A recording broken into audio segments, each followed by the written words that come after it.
जैसे ही हम दूध शुरू करते हैं तो विटामिन सी की भी जरूरत होती है, तो दिन में 1 या 2 नींबू पानी में निचोड़ करके जरूर लेते रहते हैं। किसी चीज को पाने के बाद, बहुत चीज खो चुकी है, खोने के बाद जो पाने की स्थिति है उसमें बड़ी प्रसन्नता अंदर से होती है, फिर उसके प्रति सजगता भी रहती है, जागरूकता भी रहती है।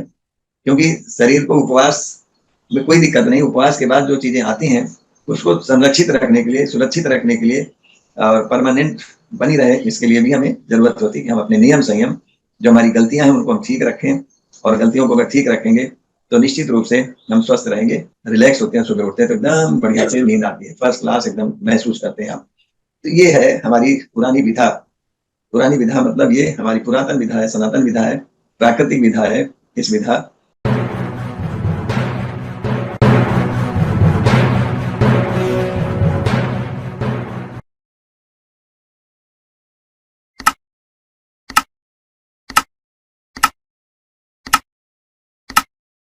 कुछ बहुत महत्वपूर्ण विधाएं हैं, उन विधाओं के विषय में आज मैं यहाँ चर्चा कर रहा हूँ।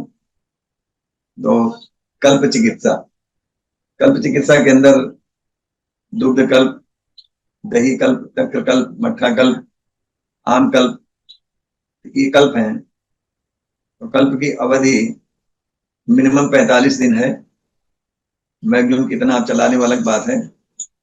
इसके लिए पहले हमें तैयारी करनी पड़ती है। तो तैयारी के लिए हमें प्राकृतिक चिकित्सा की उन विधियों का भी सहारा लेना है जिनसे हमारे शरीर को डिटॉक्सिफाई करने की विधाएं हैं। तो सुबह और शाम खाली पेट हमें फ्रिक्शन ही बात लेना है, कटिया स्नान लेना है। कटिया स्नान का विशेष प्रकार का टब रहता है, तो इसको 5 से 10 मिनट प्रतिदिन सुबह शाम लेना होता है। इसके बाद एक्सरसाइज करनी होती है या टहलना होता है, बॉडी को वार्म अप करना पड़ता है, और उसके विषय में फिर और डिटेल में किसी दिन जाएंगे। इसके बाद फिर हमें पहले सर्वप्रथम नमक, चीनी, तेल, चिकनाई, मिर्च, मसाले सभी बंद करने होते हैं। तो सिंपली नाश्ते में अंकुरित मूंग हो गई या अंजीर, मुनक्का, किशमिश हो गया भिगो करके, और ताजे फल हो गए। मतलब कोशिश करनी है पूरा सुबह का ब्रेकफास्ट हमारा अपक्वाहार का ही हो, बिना पकाया हुआ कुछ भी नहीं लेना है, पका हुआ हमें कुछ भी नहीं लेना है।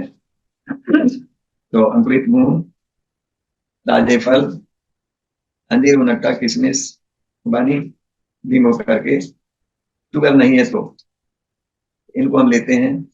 दोपहर में हम उबली हुई सब्जी, सिंपली उसमें हल्दी, भुना पिसा जीरा और काली मिर्च डालते हैं, नमक भी इसमें नहीं डालते हैं, सब्जी पर्याप्त मात्रा में रहे। और इसके बाद रोटी अगर ले रहे हैं या दलिया है तो दलिया भी साथ में ले सकते हैं। अगर रोटी लेना है तो रोटी लें, दलिया लेना है तो दलिया लें। दलिया जौ का हो या ओट्स हो या बाजरे का हो या मिलेट्स हो तो वो थोड़ा सा ज्यादा बेटर है। नमक नहीं लेना है, तेल मिर्च मसाला नहीं लेना है। मिलेट्स के साथ सब्जियां साथ में पका सकते हैं, दलिया के साथ भी साथ में पका सकते हैं। रोटी खाना है तो उसके लिए रोटी अलग, सब्जियां अलग, लेकिन सब्जी पर्याप्त मात्रा में हो। कोशिश करें वो सब्जियां हों जिसमें पेस्टिसाइड्स के प्रयोग ना होते हो, जैसे आपका लौकी है, कद्दू है, परवल है, कुंदरू है, गांठ गोभी है। ये कुछ ऐसी सब्जियां हैं, कच्चा पपीता है, कच्चा केला है। ये ऐसी सब्जियां जिसमें किसी प्रकार की दवाइयों का, कीटनाशक का छिड़काव नहीं होता है। अब सब्जी के साथ में भी फल खा सकते हैं। शाम को 5 बजे अंजीर मुनक्के का जूस, अगर शुगर नहीं तो अंजीर मुनक्के का जूस ले लें। अगर शुगर है तो सूप बना के ले लें, लेकिन नमक हमें नहीं लेना है, नमक हमें बिल्कुल बंद कर देना है। शाम का भोजन में हम शुरुआत में दलिया सब्जी ले सकते हैं, बाद में फिर इसके बाद ये 1 सप्ताह का कार्यक्रम रहेगा, बिना नमक, बिना चीनी, बिना तेल मिर्च मसाले के भोजन रहेगा। और जितना इसमें अपक्वाहार हो, बिना पकाया हुआ भोजन हो, उतना ही अच्छा है। 1 सप्ताह के बाद हमें पूर्ण रूप से फल पे आ जाना है। तो प्रातः, दोपहर और रात में फल ले लें। 5 बजे हम सूप या अंजीर मुनक्के का जूस ले लें। इसके बाद ये फल का 1 सप्ताह हो गया। पहले भोजन का क्रम 1 सप्ताह, फिर 1 सप्ताह फल पर हो गया। इसके बाद ठोस चीजें बिल्कुल बंद कर देनी है। फल भी बिल्कुल बंद कर देनी है। एक सप्ताह केवल हम जूस पर रहेंगे। अंजीर मुनक्के का जूस है, लौकी का जूस है, या गाजर और चुकंदर का जूस है। जितने जो कोशिश यही करें कि जिनमें किसी प्रकार के दवाइयों का प्रयोग न होता हो, उनको हम प्रयोग करें। अब जैसे किसी को अल्सर है, कहीं का भी अल्सर है पूरी एलिमेंट्री कैनाल में, तो गाजर और चुकंदर का जूस बहुत महत्वपूर्ण है। 80% गाजर और 20% चुकंदर। और अगर हीमोग्लोबिन की कमी है तो अंजीर मुनक्के का जूस, 3 अंजीर 30 मुनक्का 2-3 खुबानी, इसको कम से कम 7-8 घंटे भिगोने के बाद मिक्स करके ग्राइंड करके छान करके इसको लेना है। फाइबर बिल्कुल नहीं लेना है। जैसे ही अंजीर मुनक्के के जूस या किसी जूस पर आप रहते हैं तो ठोस आहार नहीं जाता है शरीर के अंदर, फाइबर नहीं जाता है, तो पूरी एलिमेंट्री कैनाल हमारी रेस्ट में होती है।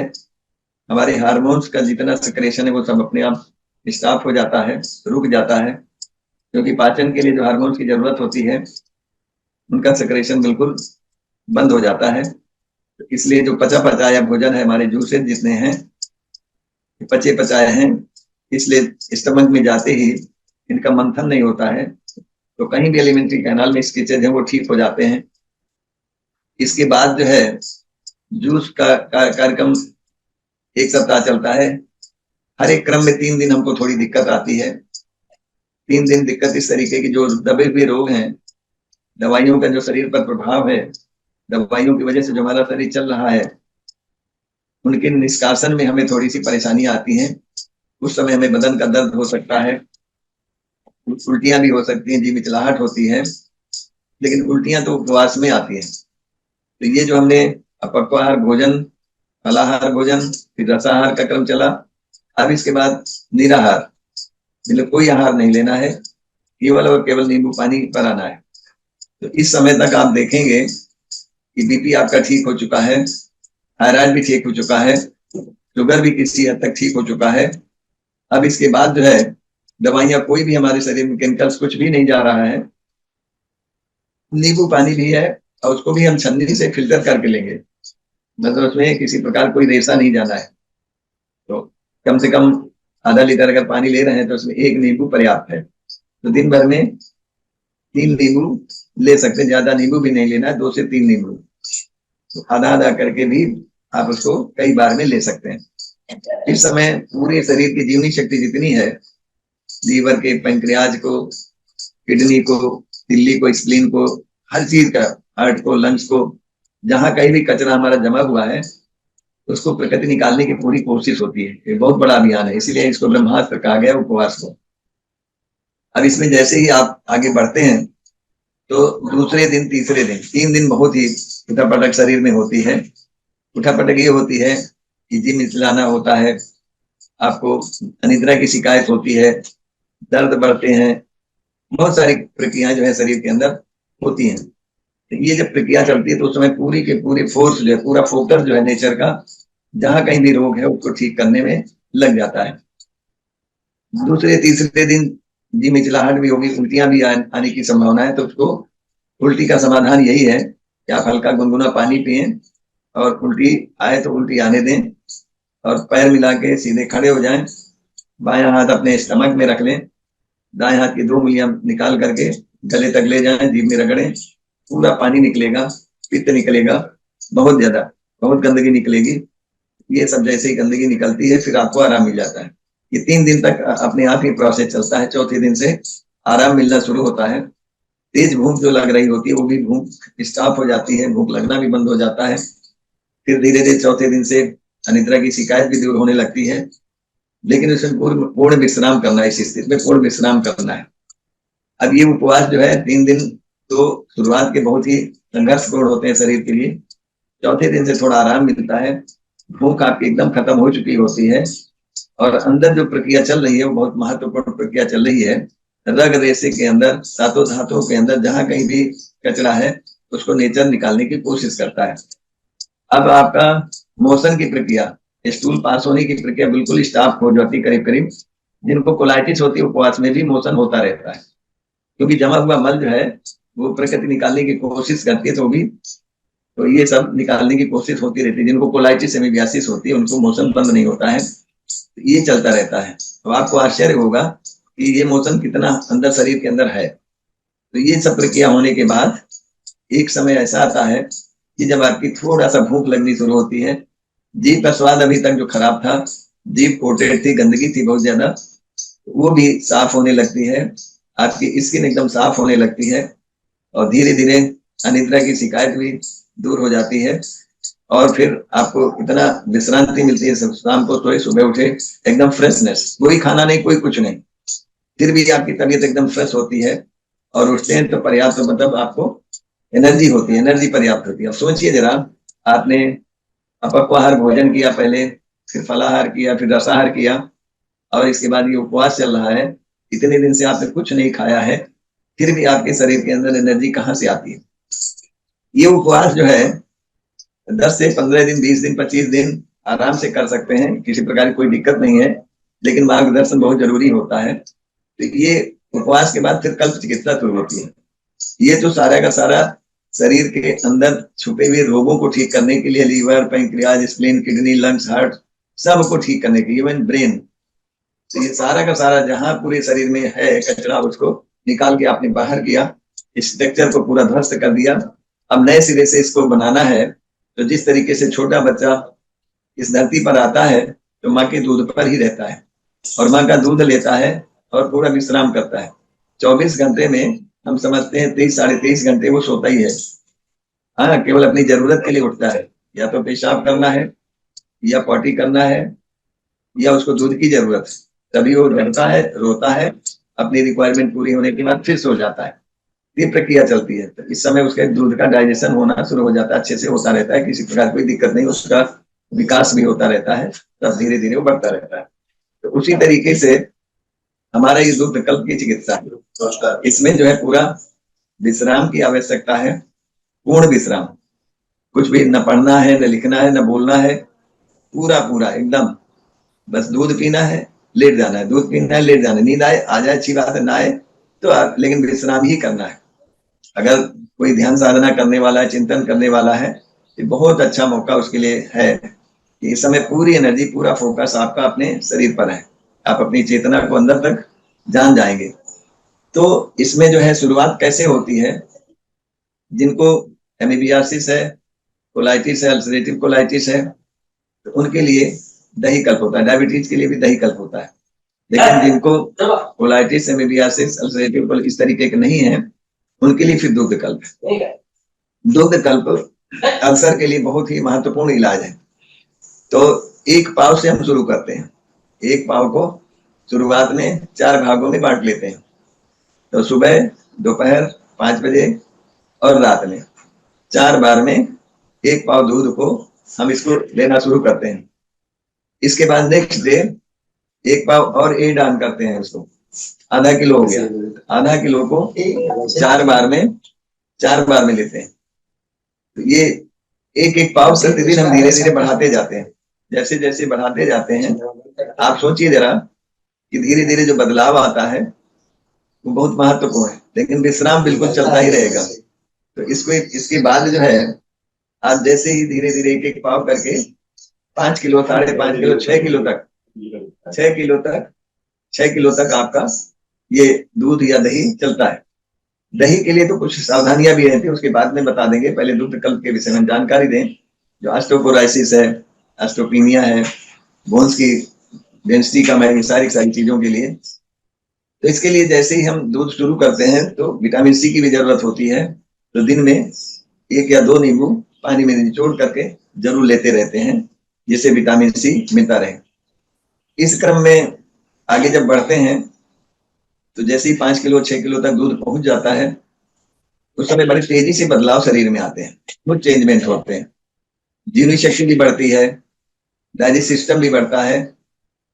मतलब अगर आपकी धीरे धीरे जो भूख बढ़ती है, तो इसमें एक सबसे बड़ी जरूरत होती है कि हमें ऑब्जर्व करना है कि हमारा लूज मोशन ना होने पाए। अगर लूज मोशन बीच में 2.5 किलो, 3 किलो के बाद लूज मोशन आता है, तो हमें ये देखना पड़ेगा कि कभी हमें बचपन से अब तक पेचिश तो नहीं हुई है। अगर जिनको पेचिश हुई होती है तो दूध फिर डाइजेस्ट नहीं होता है, 2.5-3 किलो के बाद हमें मोशन आने शुरू हो जाते हैं। तो उस स्थिति में फिर हम उनको कन्वर्ट कर लेते हैं दही कल्प में, शक्कर कल्प में। ये बहुत महत्वपूर्ण है। अब इसके बाद ये जब चलता रहता है तो इसमें फिर एनीमा की भी जरूरत पड़ती है। एनीमा की भी जरूरत पड़ती है तो दिन में आपने 9 बजे के करीब मिट्टी की पट्टी रखा, एनीमा ले लिया। एनीमा से पेट साफ हो जाता है, इससे और आपका डाइजेशन अच्छा होना शुरू हो जाता है। क्योंकि कब्ज होने से फिर अनईजीनेस लगता है, भूख नहीं लगती है, खाने का मन नहीं होता है, इसलिए पेट साफ होना बहुत जरूरी रहता है। ये सब कार्यक्रम जो है ये चलता है धीरे धीरे करके 45 दिन तक। ये पूरा 45 से 50 दिन तक इसी दूध या दही में हमारा क्रम चला। अब इसके बाद इसका जब समापन होना होता है तो फिर हम एक टाइम जो है ब्रेक करके, अब ये 2-2 घंटे में या 1-1 घंटे में भी होता है। जिनको अल्सर वगैरह होता है उनको 1-1 घंटे में दूध देना होता है, जिनको अल्सर नहीं होता वो 2-2 घंटे में भी ले सकते हैं।